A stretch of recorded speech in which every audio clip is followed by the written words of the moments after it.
शेतकऱ्यांच्या प्रश्नावर सरकार सकारात्मक असून आंदोलकांनी चर्चा करावी, लोकांना त्रास होईल असं काही करू नका। आम्ही बच्चू कडू यांना चर्चेचं निमंत्रण दिलेलं आहे। बच्चू कडू यांच्या आंदोलनावरती मुख्यमंत्र्यांची प्रतिक्रिया। सरकारचे 2 प्रतिनिधी दुपारी 4 वाजता बच्चू कडूंची भेट घेणार। पंकज भोयर आणि आशिष जयस्वाल कडूंच्या भेटीसाठी आंदोलनस्थळी जाणार।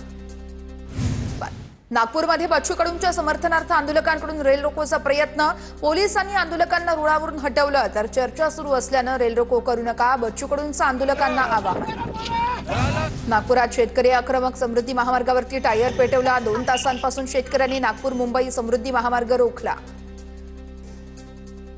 बच्चू कडूंच्या शेतकऱ्यांच्या संपूर्ण कर्जमाफीसाठी नागपूरमधील आंदोलनाचा आजचा दुसरा दिवस। नागपूर शहराच्या सीमेवर बच्चू कडूंसाठी या तर कडूंच्या आंदोलनामध्ये मोठ्या प्रमाणात शेतकऱ्यांचा सहभाग।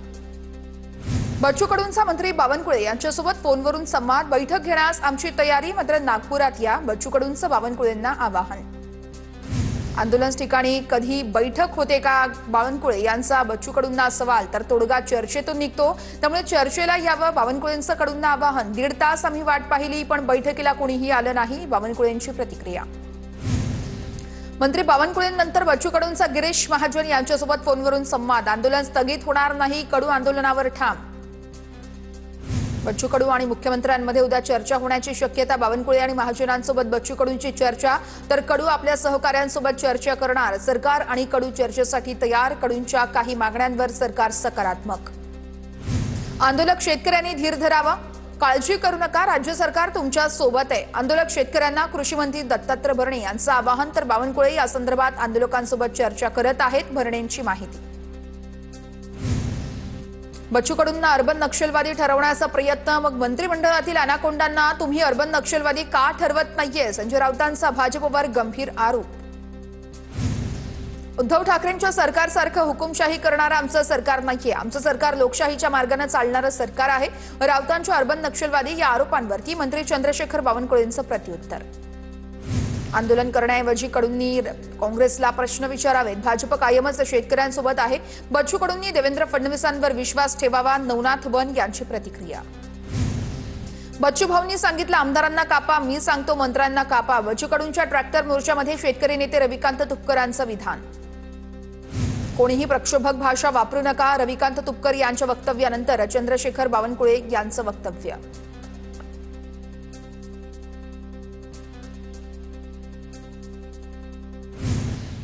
शेतकऱ्यांच्या प्रश्नावर कोणी भांडत असेल तर त्यांचं स्वागत करणार, बच्चू कडूंच्या आंदोलनावरती लक्ष्मण हाकेंची प्रतिक्रिया। बावनकुळेंच्या भ्रष्टाचाराची प्रकरणं 2 दिवसात बाहेर काढणार, फाईल तयार होतीये। बावनकुळेंची प्रॉपर्टी विकली तरी शेतकऱ्यांचा सातबारा कोरा होईल, संजय राऊतांची मंत्री चंद्रशेखर बावनकुळेंवर टीका। संजय राऊतांनी उद्या माझी प्रॉपर्टी घ्यावी आणि शेतकऱ्यांचं कर्ज माफ करावं, राऊतांच्या टीकेला मंत्री चंद्रशेखर बावनकुळेंचं प्रत्युत्तर, तर भ्रष्टाचार आमच्या रक्तात नाहीये, राऊतांच्या आरोपांना बावनकुळेंचं प्रत्युत्तर। बच्चू कडूंच्या एल्गार मोर्चाच्या पार्श्वभूमीवर नागपुरातील मुख्यमंत्र्यांच्या रामगिरी निवासस्थानी सुरक्षा वाढवली। दुसऱ्या दिवशीही पोलिसांचा रामगिरी बंगल्याबाहेर बंदोबस्त, आंदोलकांचा रामगिरी बंगल्यावर धडकण्याचा इशारा। शेतकऱ्यांनी जेवणाचं महिनाभराचं साहित्य आणलं, जोपर्यंत कर्जमाफी होणार नाही तोपर्यंत माघार नाही, शेतकऱ्यांना इशारा। कर्जमाफीच्या मागणीसाठी नागपूरमध्ये बच्चू कडूं सहित शेतकऱ्यांचा एल्गार, शेतकरी आंदोलकांनी नागपूर हैदराबाद महामार्ग रोखला। नाशिकमध्ये कुंभमेळ्याच्या नावाखाली घरांवर बुलडोझर चालवण्याचा प्रयत्न, 16 गावांमधील शेतकऱ्यांच्या शेतातून रस्ता उभारण्याचा प्रयत्न, संजय राऊतांचा मोठा आरोप। इस्तेमाचं स्वागत करून राऊत हिंदूंच्या कुंभमेळ्याला विरोध करण्याचं पाप करतायत। नाशिकमधील शेतकऱ्यांचा कसलाही विरोध नाहीये, राऊतांच्या आरोपांना नवनाथ बन यांचं प्रत्युत्तर। लोकशाहीमध्ये मत मांडायचं स्वातंत्र्य सत्ताधाऱ्यांना मान्य नाहीये, तर शिवविधी दर्पणच्या अंकात उद्धव ठाकरेंचा लेख, सध्याचा कालखंड लोकशाहीला मारक आहे, कार्यकर्त्यांच्या अधिकारांवर आक्रमण करणारे कायदे बनवले जात आहेत, उद्धव ठाकरेंची टीका। रवींद्र धंगेकरांच्या रडारवर आता पुण्यातील तिसरा भाजप नेता, रवींद्र धंगेकरांचा भाजप आमदार हेमंत रासनेंवर गंभीर आरोप। लोकमान्य नगरमधील स्वयंपुनर्विकास प्रकल्पावरती स्टे आणल्याचा आरोप, तर लक्ष घालून रहिवाशांना न्याय द्या, धंगेकरांनी मुख्यमंत्र्यांना लिहिलं पत्र। लोकमान्य नगरमधील प्रकल्पाला माझा विरोध नाहीये, तर हा प्रकल्प एकल न होता एकात्मिक व्हावा इतकीच भूमिका आहे, धंगेकरांच्या आरोपानंतर हेमंत रासनेंची TV9 मराठीला प्रतिक्रिया। जैन मुनींकडून एक दिवसीय उपोषणाला सुरुवात. जैन मुनींकडून जलत्याग आणि अन्नत्याग, जैन बोर्डिंग जमीन व्यवहार रद्द व्हावा, जैन मुनी गुप्तीनंदी महाराजांची मागणी. समीर पाटील मानहानी प्रकरणामध्ये धंगेकरांना समन्स. धंगेकरांना 7 नोव्हेंबरला पुणे कोर्टात हजर राहण्याचा समन्स. धंगेकरांनी समीर पाटील मकोकातील गुन्हेगार असल्याचा केला होता आरोप. तर घायवळची टोळी समीर पाटील चालवतो असाही आरोप धंगेकरांनी केला होता. फलटणमधील महिला डॉक्टरच्या मोबाईलचे कोणतेही पुरावे डिलीट झालेले नाहीयेत. पोलीस अधीक्षक तुषार दोशींची माहिती. तर महिला डॉक्टरचे व्हॉट्सअप चॅट डिलीट झाल्याचा नातेवाईकांनी केला होता आरोप. महिला डॉक्टरची कोणतीही डायरी देखील पोलिसांना सापडली नाहीये, पोलिसांची माहिती.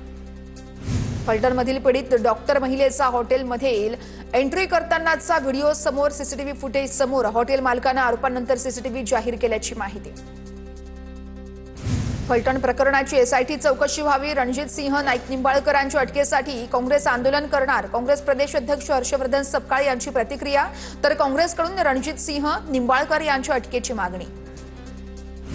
भाजपकडून पुन्हा एक है तो सैफ हैचा नारा. पुनरुच्चार.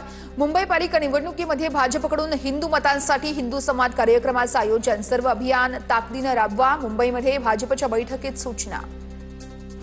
सर्वपक्षीय मोर्चाला भाजप आवाज. मुंबईकरांचा संकल्प भाजपचा. या अभियानानं उत्तर देणार. सर्वपक्षीय मोर्चावेळेस भाजप कार्यकर्ते मुंबईकरांच्या घरोघरी जाणार. मतदार यादीतील त्रुटी तपासण्याचेही कार्यकर्त्यांचे आदेश. शेलार आणि अमित साटम यांचे निर्देश. मुंबई महापालिकेसाठी आता निवडणुकीसाठी शिंदेची सेना 2017 साली जिंकलेल्या जागांसाठी आग्रही. 2017 साली शिवसेनेनं एकूण 84 जागा जिंकल्या होत्या. आता जवळपास 50 ते 60 माजी नगरसेवक शिंदेच्या सोबत. ठाकरेंच्या सेनेमध्ये 60 पेक्षा जास्त वय असलेल्या माजी नगरसेवकांचा उमेदवारीची संधी नाहीये. तर माजी नगरसेवकांच्या मतांचा आदर राखत त्यांच्या पसंतीचा उमेदवार देण्याचा विचार सुरू. सूत्रांची TV9 मराठीला माहिती. मुंबईतील विविध क्लबचे सदस्य संध्याकाळी शरद पवार यांची भेट घेणार. MCA निवडणुकीमध्ये वाढता राजकीय हस्तक्षेप चुकीचा. खेळासंबंधित व्यक्तीकडे अध्यक्षपदाची झुरा द्या अशी मागणी MCA पदाधिकारी शरद पवार यांच्याकडे करणार. मुंबई काँग्रेसकडून पालिका निवडणुकीच्या अर्जाच्या वाटपाला सुरुवात. 250हून अधिक इच्छुक उमेदवारांनी घेतले अर्ज. मुंबई पालिका निवडणूक काँग्रेस बळावर लढणार असल्याची माहिती. 1 नोव्हेंबरच्या मोर्चाबाबत विरोधकांची उद्या बैठक. शरद पवार, राज ठाकरे, काँग्रेसचे ज्येष्ठ नेते बैठकीत सहभागी होणार. उद्धव ठाकरे देखील बैठकीत सहभागी होणार. संजय राऊतांची माहिती. मुख्यमंत्री फडणवीसांच्या हस्ते पुणे ग्रँड टूरचं उद्घाटन. बजाज ग्रँड टूरच्या उद्घाटनाला फडणवीसांसह अजित पवारांचीही उपस्थिती. माजी खासदार नवनीत राणा यांना पुन्हा जीवे मारण्याची धमकी. हैदराबादमधील जावेद नावाच्या व्यक्तीकडून नवनीत राणांना धमकी. नवनीत राणा यांच्या स्वीय सहाय्यकांकडून पोलिसात तक्रार दाखल. ठाण्यात मनसेची जोरदार बॅनरबाजी. 1 नोव्हेंबरच्या विराट मोर्चासाठी मनसे सज्ज. संविधान वाचवा, लोकशाही जगवा, चलो मुंबई बॅनरवर घोषवाक्य झळकलं. ठाण्यात उपमुख्यमंत्री एकनाथ शिंदे यांच्या निवासस्थानाच्या काही अंतरावरती ठाकरेंच्या शिवसेनेची बॅनरबाजी. सत्तेची नाही सत्याची लढाई असा नारा देत ठाकरेंच्या सेनेची बॅनरबाजी. तर बॅनरवरती केदार दिघे आणि राजन विचारे यांचाही फोटो. धाराशिवमध्ये सरनाईक आणि राणा पाटील यांच्यामधील संघर्ष सोशल मीडियावरती. तर पालकमंत्री हटाव मोहीम सुरू करा. सोशल मीडियावरती पोस्ट. धाराशिवमध्ये 117 कोटींच्या रस्त्यांच्या कामाला स्थगिती. सरनाईकांच्या तक्रारीनंतर कामाला स्थगिती मिळाल्याची माहिती. धाराशिव शहरामध्ये अंतर्गत रस्त्याची अवस्था बिकट. राजकारण बाजूला ठेवून शहरातील रस्ते दुरुस्त करण्याची नागरिकांची मागणी. पालकमंत्री प्रताप सरनाईक आणि भाजप आमदार राणा जगजितसिंह पाटील यांच्यातील राजकारण टोकाला. मुंबईतील बाणगंगेच्या आरतीचा तिढा सुटला. त्रिपुरारी पौर्णिमेला बाणगंगेची भव्य आरती होणार. मंत्री मंगलप्रभात लोढांचा पुढाकार. पोलीस प्रशासनाची चर्चा करून भाविकांनी आरतीसाठी मिळवली परवानगी. जालन्याच्या वाकुळणी, माहेर, भायगावसह आसपासच्या भागात जोरदार पाऊस. शेती पिकं पाण्याखाली. मागील 3 ते 4 दिवसांपासून परतीच्या पावसाचा धुमाकूळ सुरूच. रायगडमध्ये अवकाळी पावसामुळे भातशेतीचं मोठं नुकसान. हेक्टरी 50,000 भरपाई देण्याची शेतकऱ्यांची मागणी. पवारांच्या राष्ट्रवादीचे जिल्हाध्यक्ष रवींद्र चव्हाण यांच्याकडून नुकसानीची पाहणी. बीडच्या परळी तालुक्यात अवकाळी पाऊस. कापूस पिकांचं मोठ्या प्रमाणामध्ये नुकसान. बालाजी मुंडे यांचा 4 एकर कापूस भिजला. वादळ सदृश वातावरणाचा मासेमारी व्यवसायाला फटका. तर आवक घटल्यानं मासळीचे दर वाढले. शेकडो अधिक नौका देवगड बंदरात स्थिरावल्या. पुण्याच्या दौंड पंचायत समितीच्या नव्या इमारतीसाठी 13,19 लाखांचा निधी मंजूर. राहुल कोल यांनी ग्रामविकास मंत्री जयकुमार गोरेंची भेट घेऊन मानलेत आभार.